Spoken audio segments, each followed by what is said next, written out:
everybody, and welcome to another edition of Web3 Weekly. I am Crypto Kenny, and appreciate you all stopping by to do some learning with us today. So as you guys know, Web3 Weekly, we post a podcast every single week. We focus on projects that are innovating in the market, new and potentially have interesting tech or an interesting idea.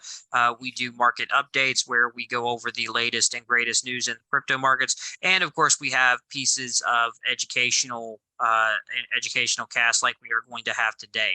So without any further ado, let's get rid of the housekeeping. So if you guys are not subscribed to Web3 Weekly, please do so. You can do that below. Please like, comment on the videos, give us a little thumbs up. It helps us get the information out to more people. If you have not, if this is your first video with Web3 Weekly, you can check out our archive of videos. We have tons of really good interviews, educational content, and market updates. You can check out some of our other videos right up here. And today we are going to have Crash with us again. He's been on the podcast before doing educational content on safety, particularly wallet and Discord safety in Web3. So we've had him on before. He is a great friend of the Alpha Mutants project, and love having him return here to Web3 Weekly. So today we are going to be looking into another educational segment where we're going to be talking about ethical hacking. This is going to be really interesting. It's personally one of my areas of interest in the space. So I'm here with my notes to check out some really cool stuff that he's going to talk about and show us. But Crash, if you want to check out any of Crash's links, I'll have those down in the description below. So right below the screen down here, also have a link to the project that he's currently working with, Ballistic Graffiti. So you can check out all of that. So letting you know Crash's background, I'm sure he can kind of elaborate on it. But Crash has been involved with cybersecurity in the U.S. military.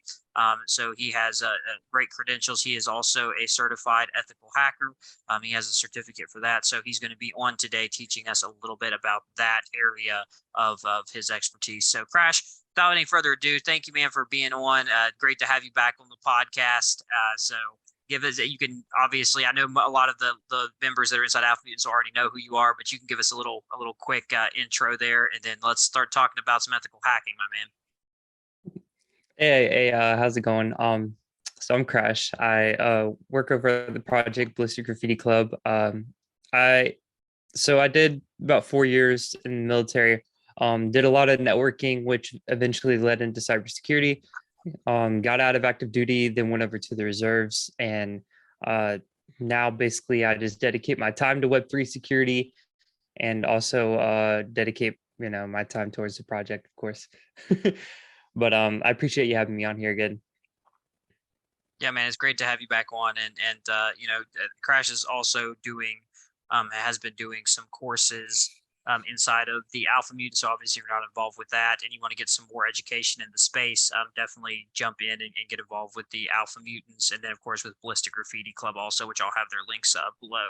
So, all right, man. So let's dive into this very technical area of study here. I've got my notepad so I can actually take some notes. I don't forget everything, but let's go, man. I'm excited.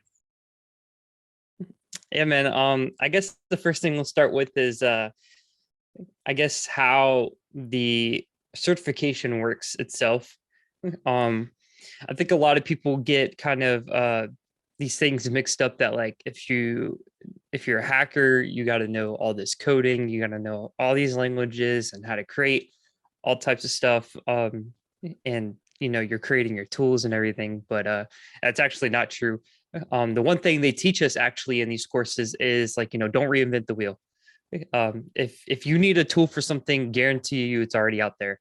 Now, if you need something really specific, then then that's when good coding skills will come in handy. But like, for example, if I wanted to do pen testing in real life for a company, chances are any tool that I need is probably already made. I don't need to go and remake it.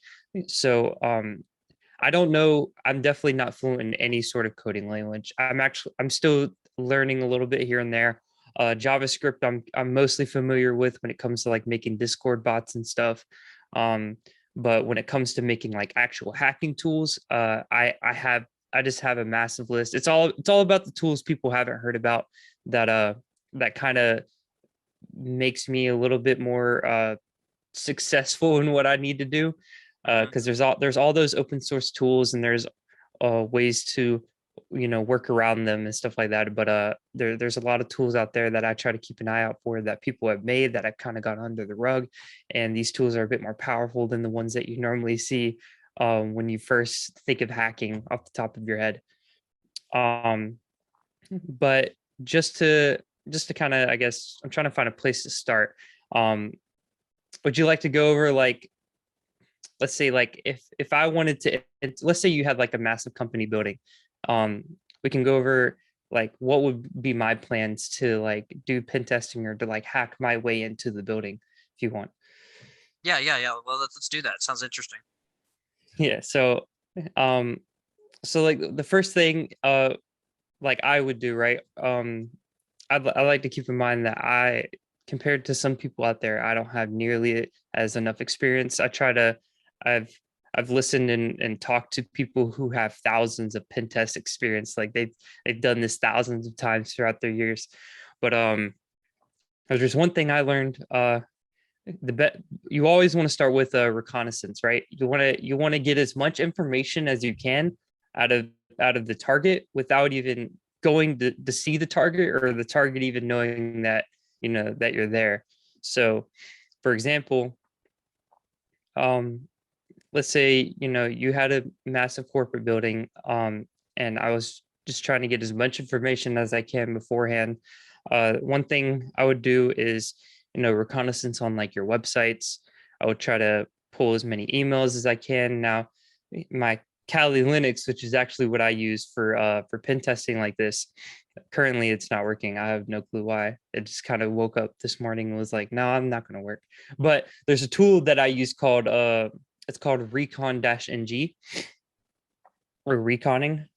That's what some people call it. But Okay. essentially what it does is it sniffs out information just through a website, and it finds this information through many other open source resource websites, and like it goes through like Google, Bing. It goes through a massive list of things just to find like IPs, emails, phone numbers, all that sort of stuff.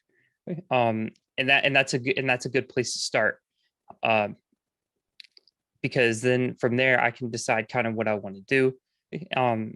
But let's say for example I have your corporate emails. Of course, right then and there, without even leaving my room, I can go ahead and start like phishing attacks. For example, I might be able to go ahead and start whatever attacks I need before I even decide to even look at your building face to face. Um, so when we talk about phishing before, and like in Web3 and everything, it's so common. It's such a big thing. Phishing, it happens all the time. I don't think it will ever stop as long as there is some sort of way to contact somebody. Phishing will never ever stop. Um, and that's definitely some things people need to look out for, because even the most legitimate emails or the most legitimate text messages can end up being phishing links. And but if phishing link was unsuccessful, your building security, like or the knowledge on your team is actually pretty good, and they know what a phishing link is, and they know how to look out for those. Then the next thing I would look for is, okay, now that I have these lists of IPs, let's see if any of these actually connect to a server somewhere in the building, right? Um, and there's many ways to track IPs, and how to see kind of where they go. The best thing to do, like, right, is just to kind of, if I had a bunch of IPs, one thing I think of is like maybe a DDoS attack, right? Um, there's many ways to create these sort of attacks on your own computer, um, and a lot of them are illegal, right? Uh, because the script that is required to run some DDoS attacks, other I'm trying to think, other web services out there don't allow it. So what I mean by that is, in order to run a DDoS attack, the one I have learned, right, is that you can kind of use servers that are out there against, kind of against somebody. So, for example, there's many websites out there where you can go and rent a server out, and then you can configure it to yourself, write whatever code you want on it, because it's just a multi-purpose server. Now, these servers happen to be really powerful for really cheap. So with this server, I can upload a sort of script that basically allows me to send massive amounts of packets in a very fast amount of time. So I can actually, just completely knock whatever I want off the Wi-Fi or off the internet just by flooding it with these packets. Uh-huh. There's two forms of DDoSing, right? You do have the flooding, and then you have the crashing. Now, the crashing is I've never done it personally, but crashing is basically just sending so much information to a server that it overworks itself, and then eventually it crashes. And then, of course, you have the flooding, which is just sending a bunch of data at a very fast amount of time. And then, eventually it just completely stops. It doesn't allow other things to connect to it, and it just kind of shuts down from there. And so back to what I was saying, though, I could rent one of these servers, or let's say I'm a hacker, like an illegal hacker, right? Black hat hacker. I have it's all bad purposes. Everything I want to do is just I have a grudge on you, and I hate you. I want to shut you down completely. So I can rent one of these servers for $7. And I checked. There are servers out there you can rent for $7 a month, and I can upload this script, and I can run this script and completely shut down your website just from that. If you don't have the right services. I know Cloudflare. I'm sure you probably heard of Cloudflare. It's that whenever you connect to a website, it's that thing that kind of establishes your connection and checks for you. Cloudflare is really good at stopping these attacks. I've seen it work well if it's set up properly. But if you didn't have Cloudflare and your servers aren't the best in the world, but I could flood it with packets and eventually shut down your website. And that kind of ruins customer experience. Depending on how popular your company is, you might have people calling you asking, "Hey, what's going on? I can't access an account, or I can't even go on the website." And that's already causing problems right then and there. Now, if your website is down, and you notice that your server's still up, your network's still up, everything looks good, then it must be a DDoS attack. Somebody must be sending some sort of attack to the website. And those are really easy to check for, you know what I mean? Because trust me, you'll know if your website's not working. Yeah. But after that, right? If the phishing attacks didn't work, the really basic stuff didn't work, maybe I might decide to just go to your building and just do an attack from the inside. Now, with these large corporate buildings, you have a lot of people working in there, right? There's a lot of new faces all the time. So nobody besides security really asks questions, depending on the security and depending on how busy it is. So, for example, if I go up to your corporate building, very expensive building, you have a lot of workers in there. The one thing I would look for, and this is coming from someone who definitely smokes, I would look for a smoke pit, because I'm sure you would want people to smoke outside. Now, chances are these smoke pits aren't gated. Anybody can just kind of walk in and out of, and just chill out and relax. That would be the one thing I would target,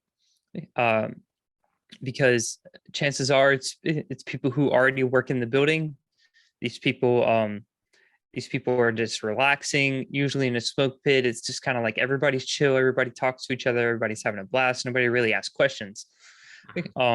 that would be the first thing I would target. Now, it definitely does depend on the type of security your building has, but assuming it is like an ID card and you have to scan it to open up a door. I showed you before, but there are tools for that.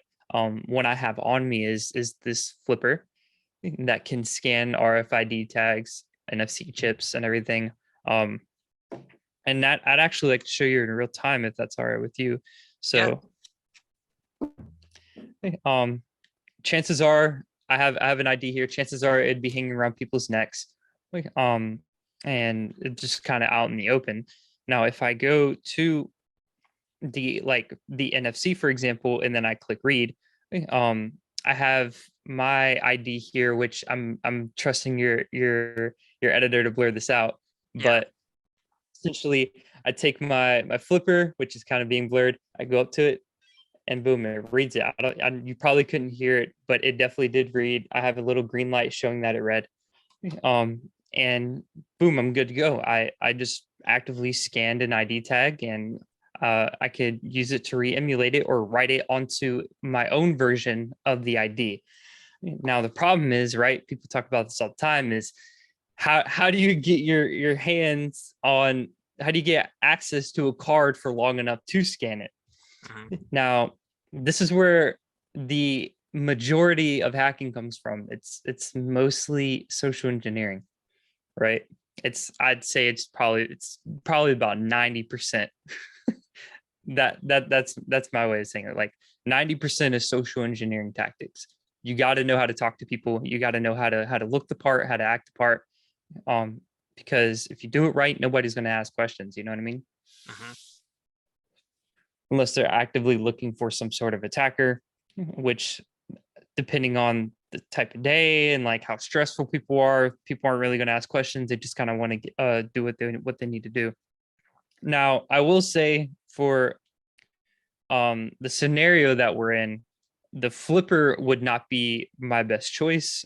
I don't have that tool on me at the moment, but it's a trying to think of the name. It's essentially it's another card reader, but it Mhm. looks kind of like a card. It looks like an official card reader. Like that's literally what it's meant to do. So if I go up to the smoke pit, right, there's a bunch of people working there, or sorry, not working there, chilling there, and they know that they have like this 5-10 minute break before they have to get back to work. Um, if I go up to them and I say, hey, I work with the card readers around the building, and we've been having issues with the card readers. Can I check your ID just to make sure that you can get in the building? I don't want you getting caught up. You're not able to walk inside the building. You're kind of locked out because we are having issues with them. Now, people who need to get back to work, they're not gonna, chances are they're not gonna say anything. They're gonna be like, here you go. Here's my ID. I scan it. I look at the device, even though it probably doesn't have anything. I can just be like, all right, yep, you're good. And you can walk right into the building, and then of course then it's going to work. And then there we go, right off the bat I have an ID card to get access to the building, just from a little bit of social engineering. Like I said, a lot of it is just social engineering because all the tools will do it for you. You don't really need to know um how to do all this extra stuff because a lot of the tools are already built that way, and Mhm. they're built just to do all this stuff for you. um but that would be one way of getting into the building, just going off of like RFID readers. I assume, depending on how big the building, I guarantee that's probably how all of them work. Other than that, if your company doesn't have the RFID reader, chances are it's just anybody can kind of walk in. So if it's that way, it's the very least secure. And I wouldn't recommend it if you own like a business like that. But of course, I could just kind of wear the same outfit as everybody else and then just kind of walk in and follow people. Nobody's really going to ask questions. And Yeah. that's my steps of getting inside the building. Yeah, I think it's really interesting too when you're talking about this. Like, I think some people think when they think about like, when they take for granted like security, I don't think they realize how like how unsecure some really big companies are, right? I mean, so a really great example is like Walmart, right? So it's a massive company, and they lose like literal multi-million dollars a year in theft and stuff because it's not difficult. Like that, I was reading an article the other day that said that there was this they had this problem for the longest time where people would go on Amazon and buy a $5 Walmart vest Yeah. as like an outfit and would literally walk into the store, grab a dolly, and like walk out with like $2,000 electronics and stuff, and just just leave the store. So I mean, it's crazy. It actually it scares me sometimes because it's like these are these massive companies that we trust to have like very up to date and high level security, and many of them do not. Many of them make it very simple for people trying to steal material or data to get in there and do that type of thing. Yeah, it's I mean, when it comes to Walmart, they make so much money that honestly they probably don't even look at their bank accounts.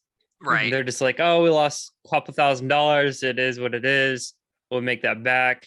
And usually they have, so like if a situation like that were to happen and it's like the first time, I mean, once it happens one time and they realize what's going on, they probably from then they'd probably figure out ways to kind of work around it. Um, they would make sure probably everybody has like a specific ID card on them or something like that.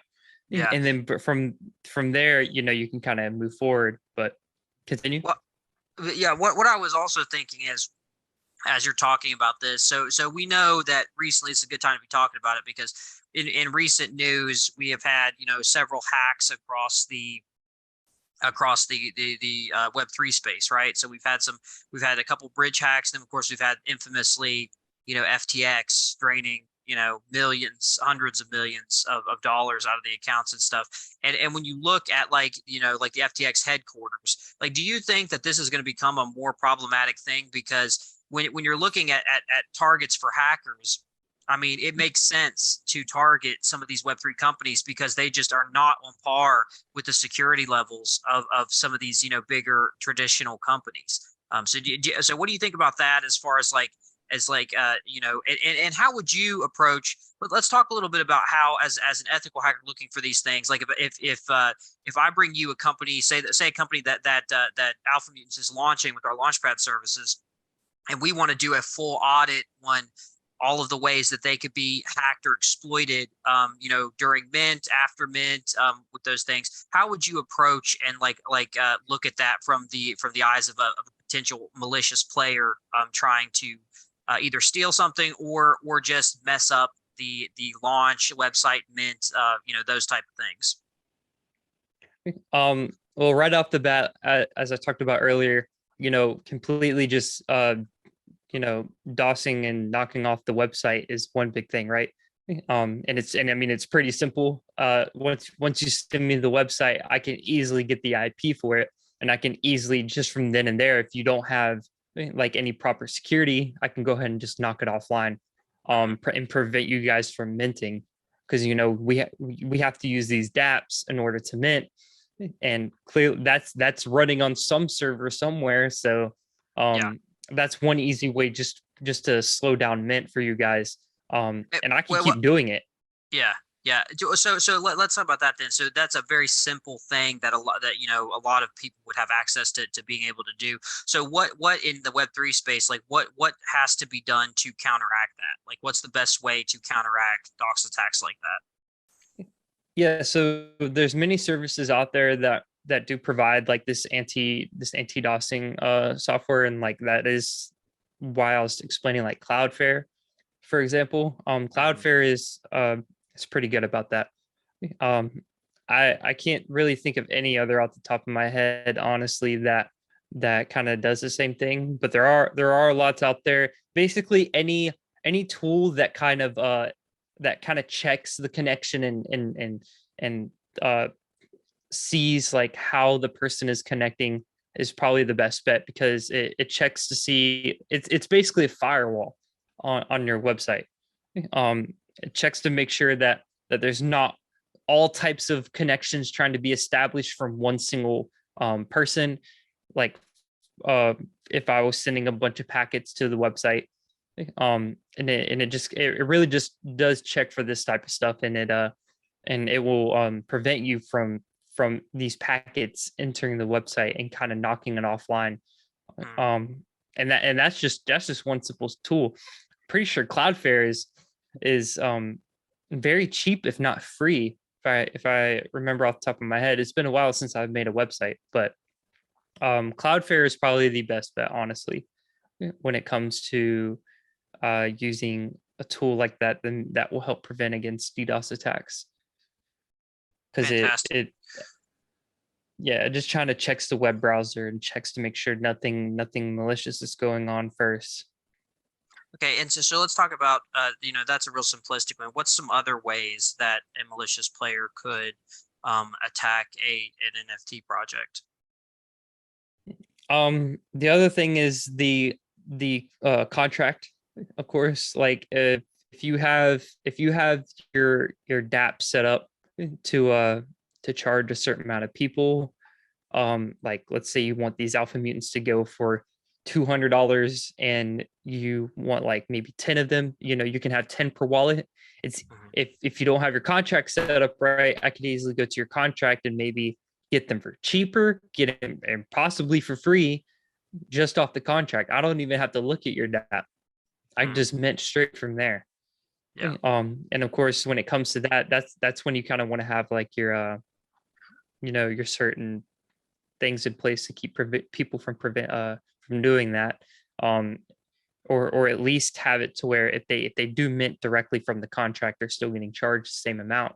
So you're at least still getting paid. But that's happened before. And that right off the bat, that's just kind of one thing, is just to look for bugs, right? Um, Now, like I said, when it comes to coding, right? I'm not the best at that. I'm good at working in like the social engineering field part of it, like and the real simple stuff. But if I was some sort of like really expert hacker who just not like in your project for in specific, you could look for easy you know like bugs that could be written in some of the coding. um and of course, like uh we've seen it happen before, with OpenSea having like transaction problems where people would get tricked into signing a transaction and bored apes being lost. It happens all the time. If you really want to target like these big people, it I mean, I wouldn't say it's easy, but these people clearly are doing it, so it is possible.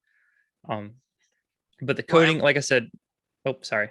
I was going to say, well, I think it's interesting too because you normally see these more advanced attacks happening off of during mint days of projects. So that's when you see contract exploits, website attacks, things like that. But the majority, if you look at the statistics, the majority of hacks, or I don't even know if you can even call them hacks really in the NFT space, but the majority of times that individuals lose assets or money takes place with social engineering inside of platforms like Telegram and Discord, right? Like that's like it's a mass majority. It's like 96% of NFTs and crypto lost is from social engineering. So I think that's something to really look at because obviously we have auditors that can audit a project's contract before launch to make sure that they don't have any exploits.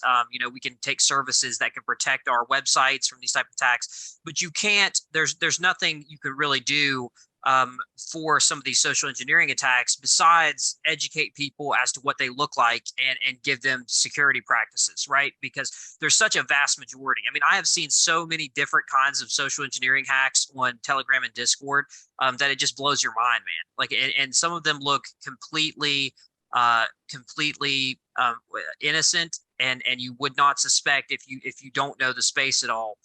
So I think that that's a big thing to hit on is just the the the main types of social engineering hacks and like and you've touched on this in some of in the class you've done with Alpha Mutants is like, specifically on Discord is, do not allow people like DMs in Discord because that is a large portion of it. When people send you DMs, all they have to do is get you to click on a malicious link, and then it's over for you, right? Like you can lose everything. And some people think it's like, well, if I'm not signing my wallet, then it's not a problem. But that's absolutely untrue, because even getting access to your Discord account can allow them to socially engineer and phish other people, right? So if you're for me, if someone gets access to my Discord account, I mean, that's a gold mine, because they can jump into, 3 or 4 different groups that I hold team positions on, and then they can create announcements with malicious links. They can say, hey guys, send me this much ETH to this address and I'll airdrop you this special edition NFT I'm doing, right? There's so many different things that can be done with that. And I think that a lot of times we focus on the quote unquote like advanced hacking, but in all honesty, it's not. It's sometimes it's the small things that end up getting us, right. Things like somebody not having the proper security on their Discord, losing it, and then 400 people get scammed because that one Discord that the hacker has gotten control of is a trusted individual in the space, and so they can get profit from that. So I think that's a big thing to talk about in this space, because it happens every day. Like every day, I see somebody falling victim to them. Yeah, I also talk about this as well. What I do. So, for example, I'm the one who set up the Blitz Graffiti Club Discord. One of the first things I did was, if you're like a new member and like you just verified, you just hopped in, you don't own anything, that role right off the bat cannot send links. They can't send links. They can't send images, and it does like it people might get upset when they're not able to do these things, but it's just kind of like I have to take that chance of like you know making the server a little less fun just to make it more secure. And it's 100, like some people won't understand it, which is fine, but the real reason is I don't want people getting phished. I don't want these people coming in spamming these links, or possibly spamming. Maybe they made like a really cool AI art image and was like, hey, I have this set as my background, y'all should set it too. And in that image there is malicious data built in, to where people can go and download malicious data, and then right off the bat, just for my Discord, something that project owners should be taking seriously, and making sure it's the most secure.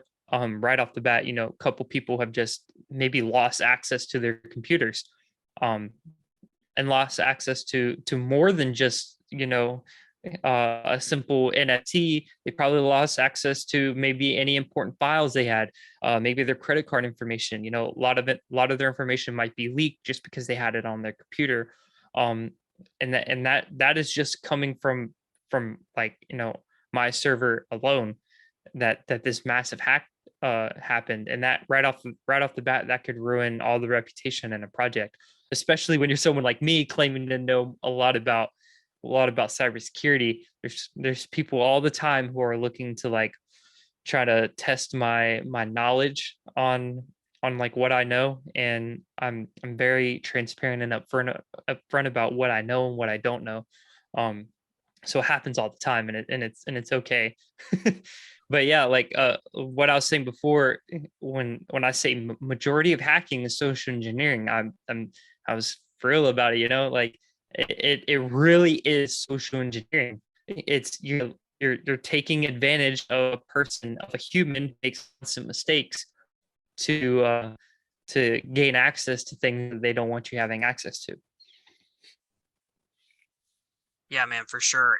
And like I'm of the opinion that that it's an underrated particular like talent in the market, because it's crazy when the norm is that in the crypto space, specifically in Telegram and Discord, that we just we hear about these community hacks via social engineering every other day, and we're just like, oh, it happens, right? Like, I mean, when you have and I would venture to say that probably 50% of all existing NFT communities have been hacked at some point through a social engineering, type hack. I mean, it is a ridiculous number, and we need to create a community and a basically uh, we need to write the rules that this is unacceptable, right? Like there needs to be more security protocols put into place and habits put into place to stop this. Because if you told me that 50% of all online gaming sites were hacked, and it was a regular thing, like I wouldn't use that industry, right? So it gives our industry a terrible name, and I think it's one of the ways that we can really uplift and professionalize the industry is to become more adamant about this. So like one of the things that I've done personally is with new projects, it's one of the first things I ask them before I'm going to collaborate with them or before I'm going to assist them with things. I said, hey, have you guys had your website audited? Have you had your contract audited? Have you put in proper security measures? Have you had a security advisor go over your Discord setup?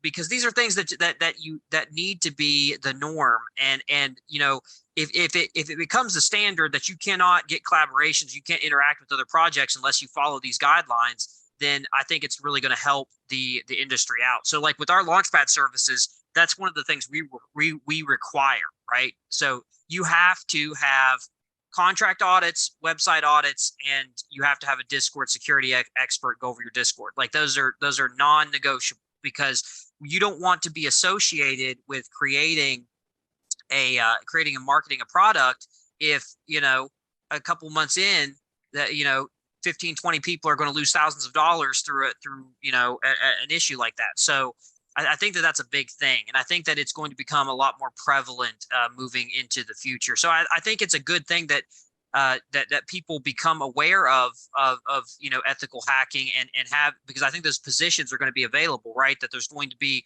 a job market for people to hire in those type of people. Be like, hey, try to break my server. Hey, try to break my website. Hey, try to get into our Discord and create these things so that they can create better protocols to deal with this stuff. So that's actually one thing I wanted for you to talk about a little bit too. So I know we briefly mentioned it the last time that we were on a podcast together, but let's talk about what, because you've mentioned you don't have to have a massive understanding of coding to do a lot of basic security audits and stuff like that with ethical hacking. So let's talk about like somebody that is in the space. They have some knowledge.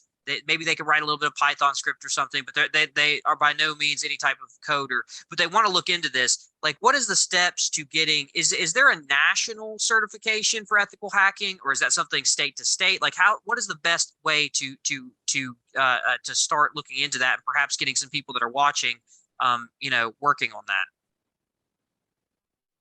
Yeah. Now people have probably heard this before, and I have to back other people who have said this. Really, like when it comes to the best way to learn knowledge, especially fast. Maybe you want to learn more about ethical hacking and get that certification. Which the certification I have is CompTIA certification, which is a national certification. It works all over the U.S. And probably other countries as well. But honestly, YouTubing videos on this type of stuff is probably the best way to learn it. Now, a lot of people, and the reason why I say that is because like a lot of people are like visual learners, and and if you don't know anybody and you're kind of just on your own like me, you kind of have to like go out and look for this information, and really a lot of it is on YouTube. That's really just the best way I've learned things, right? I learned how Kali Linux works. I learned how some of these tools work. It's just by going on YouTube and looking up this stuff. And I do want to be that person that kind of can help teach people these types of things, so they don't have to go and look for this information, because it really is tedious, and it's a lot, right? Because you could just go down a whole rabbit hole of how to do this and that when you really don't need to learn all this extra stuff. But like you'll hear a lot of people say, Google it. It's like it's the best way to learn it. And And if it's just you, like, you don't know anybody who's into cybersecurity, and it's just kind of like you're trying to teach yourself, it really, honestly, Googling is the best way to learn about things. And people are going to be people, talk about, um, I don't want to get put on some watch list because I looked up how to hack a website or something like that. And it's definitely, it's 100% not going to put you on any watch list or anything just by looking that up. Yeah. It's something that's commonly looked at, because pen testing is, it's one of those things that is very big, but not many people know about it, for a good reason. But like every big corporate of some sort has hired a person to come in and hack their stuff, Mhm. like get as much access as they can, and like just kind of do an assessment on the issues that are wrong with maybe their website, their building, their employees, all that type of stuff.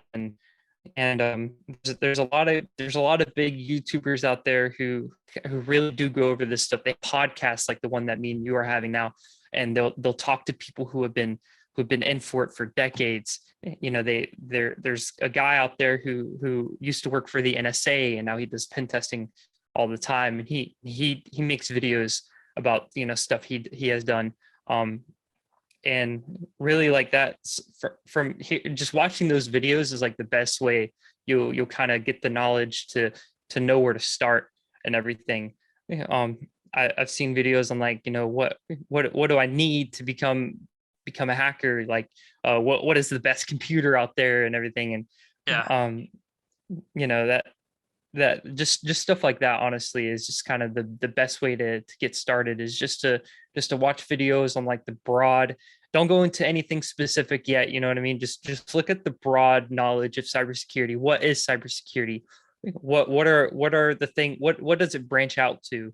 And that is really the best way to start, right? Because you need to learn, like, what it is and what type of attacks are out there. And then once you get an idea of how all that works, then you can go into things specific, like social engineering. How do I Mhm. use social engineering to maybe get my way into a building? Like, oh, how is social engineering used on people all the time? um and you really will learn a lot in a small amount of time, especially if you're taking notes.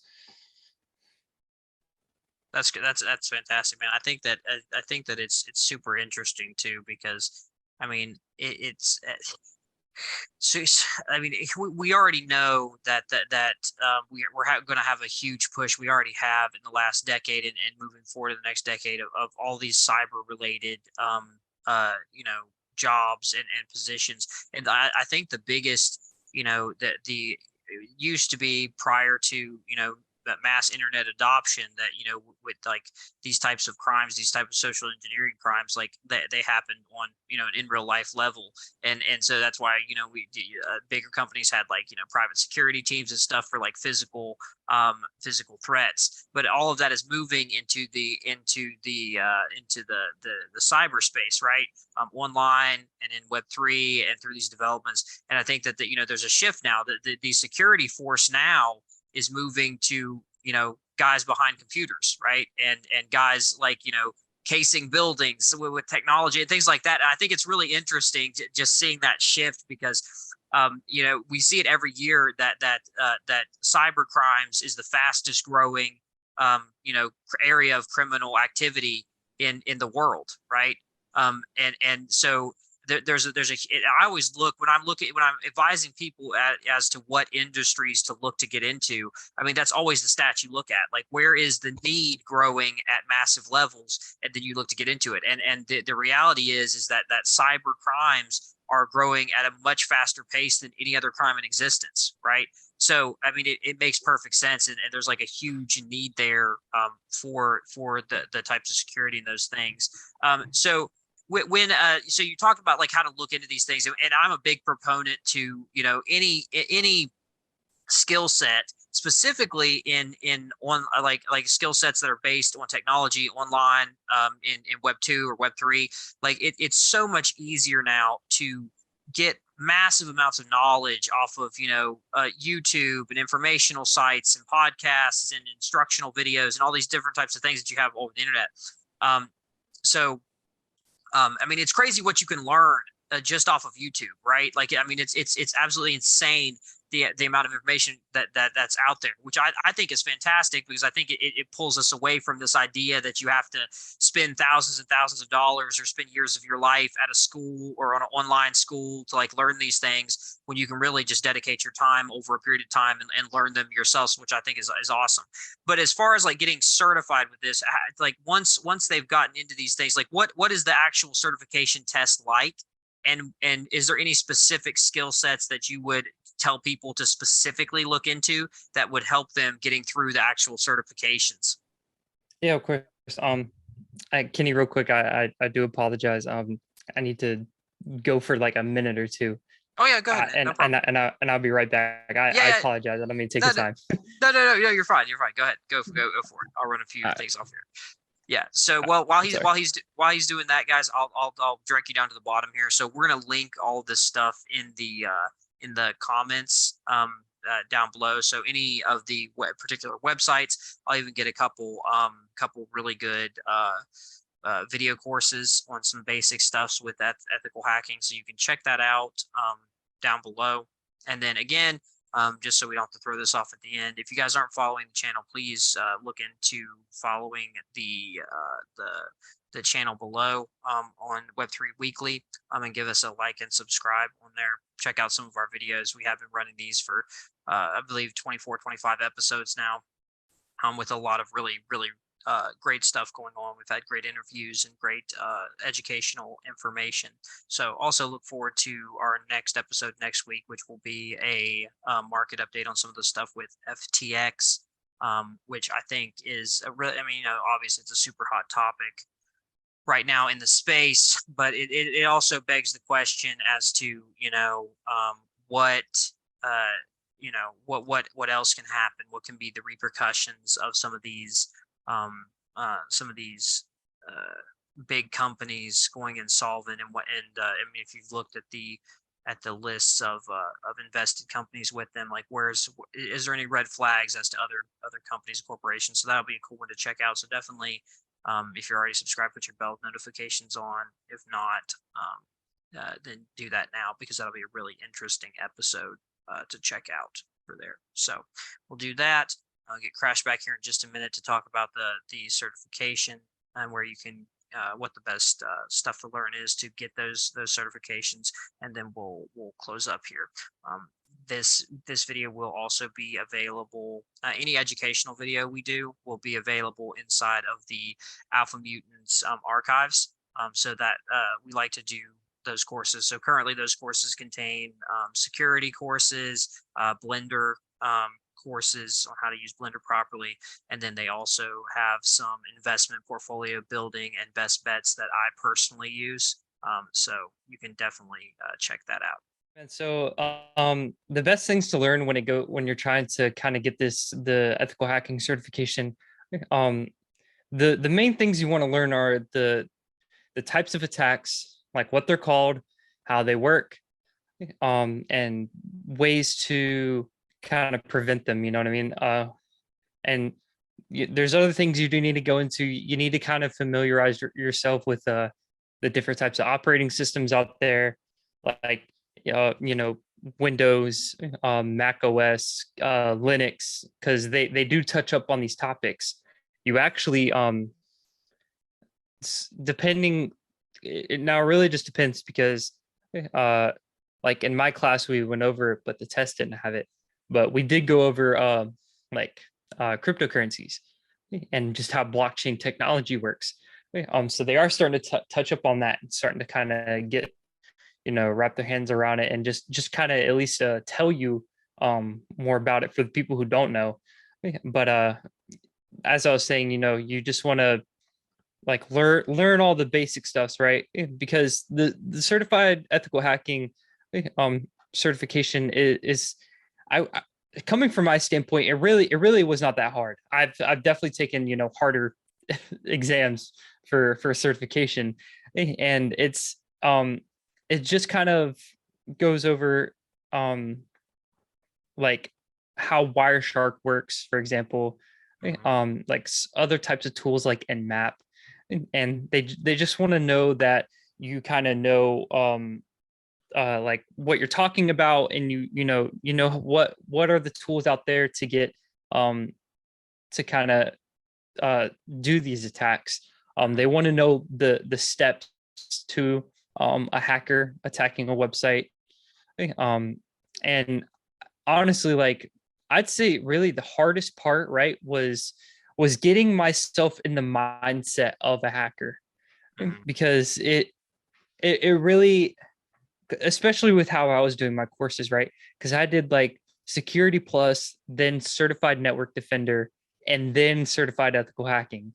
So I had to go into like the broadness of cybersecurity, and then I had to go in how to defend against cybersecurity.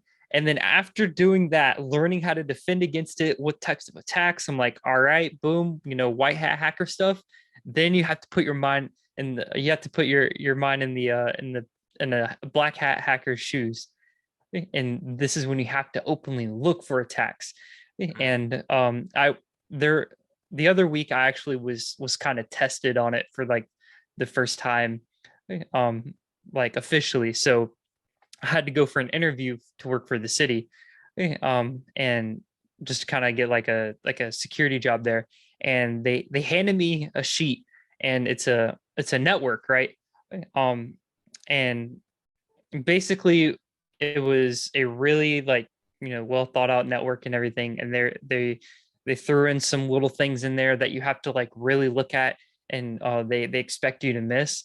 And they ask you like, what are the types of attacks that could happen in this network, and what are the ways to prevent it.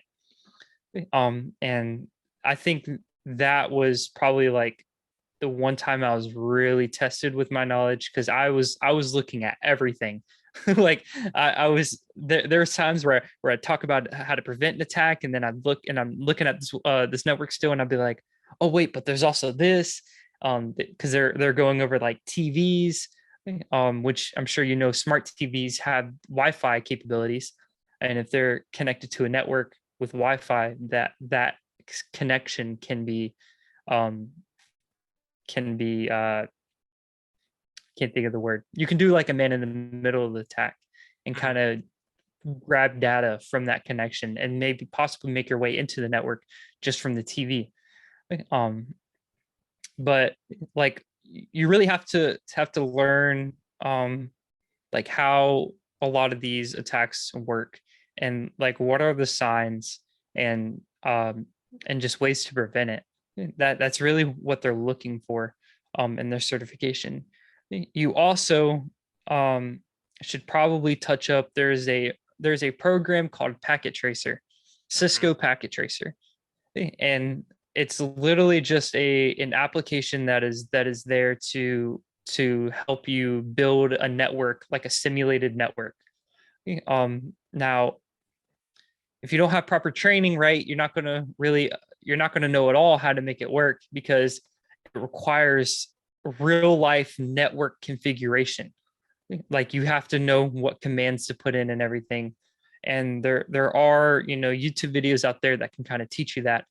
But but for example, like in that network that they showed me, they put in symbols, indicating like routers and switches.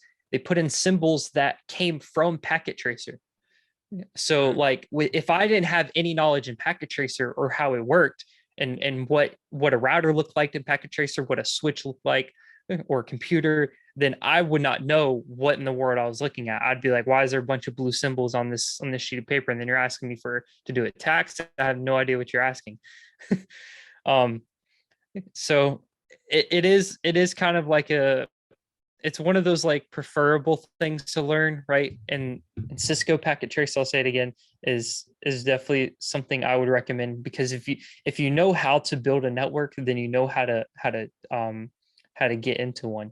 Then you know the types of attacks are, and like the possible backdoors that you can use to get in. And that's when you really start to get into like the very specific stuff. And I will say that like getting the certification for certified ethical hacker and really any of those like big certifications, it's not something that you can just do in like a month and you can get the certification, because they are going to put in these simulated questions. They're going to put you in the program that they use to give you the test. They're going to have these simulators, and they're going to ask you to physically, like, well, I wouldn't say physically. They're going to ask you to virtually do something to a network. Mhm. They might ask you to create malware, like, and I will say like on the malware that they ask you to create, it's not like really, you know, hard to make stuff. It's just like it kind of goes back on like the little bit of coding, you know what I Mhm.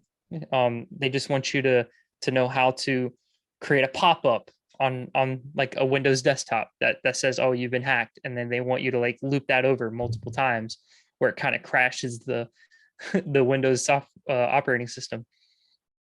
And so the best way to learn it right is to find someone, either find someone who has the certification, or really just you, if you don't want to spend money, you're going to have to really just YouTube and just watch a ton of videos on it. um but like as I was saying before, the best way to get into it, learn how cybersecurity works, what it is, and learn the types of attacks and how they work as well. Fantastic, man. I appreciate it so much. And I love these segments we can do, kind of directing people to potential emerging industries in the space. And that not only can you lend some well needed time and like a well needed position in the space, but you can, so it can be a monetary thing for yourself. There's going to be plenty of jobs that require these types of things moving forward, but also that it helps advance the space, right? It helps make the space more ethical. It helps make the space more secure. And it really helps all of us, because until we legitimize the space in that type of way, we're always going to kind of be the redheaded stepchild, right?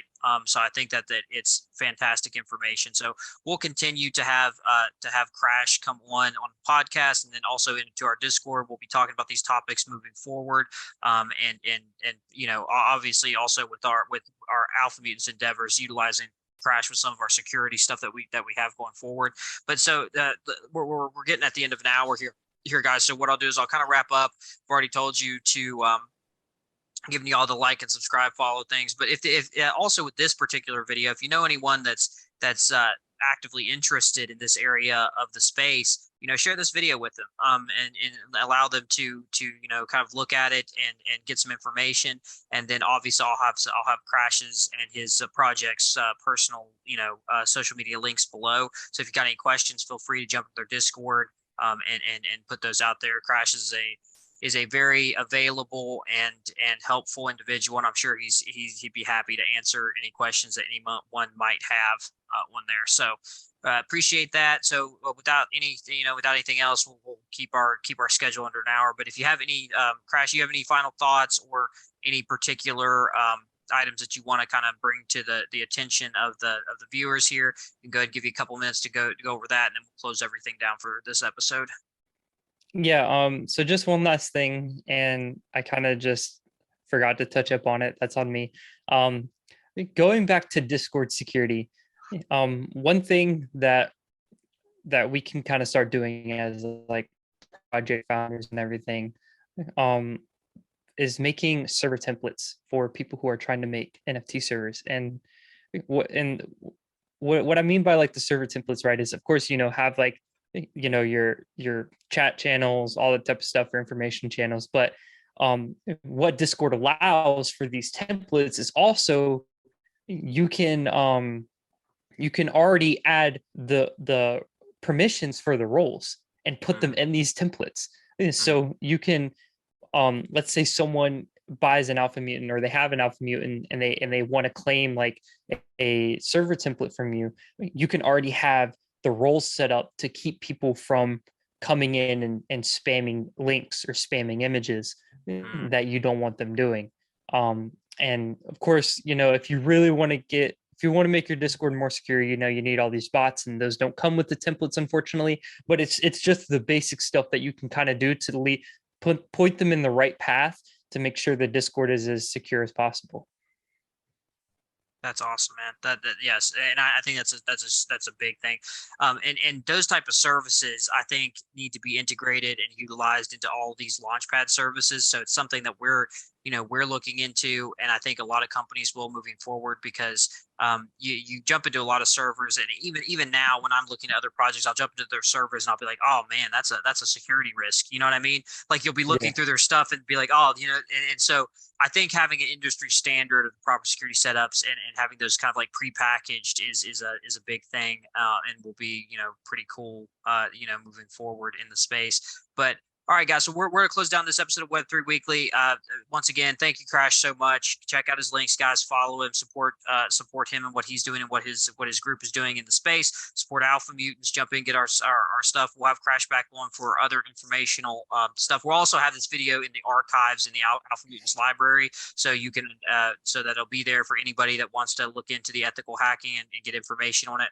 We'll have it on there for you guys. But until next time, we're done with this week on Web3 Weekly. Join us next week. Check out the videos we've already had. If you haven't seen Crash's previous video, I'll have that linked also, so you can check that out.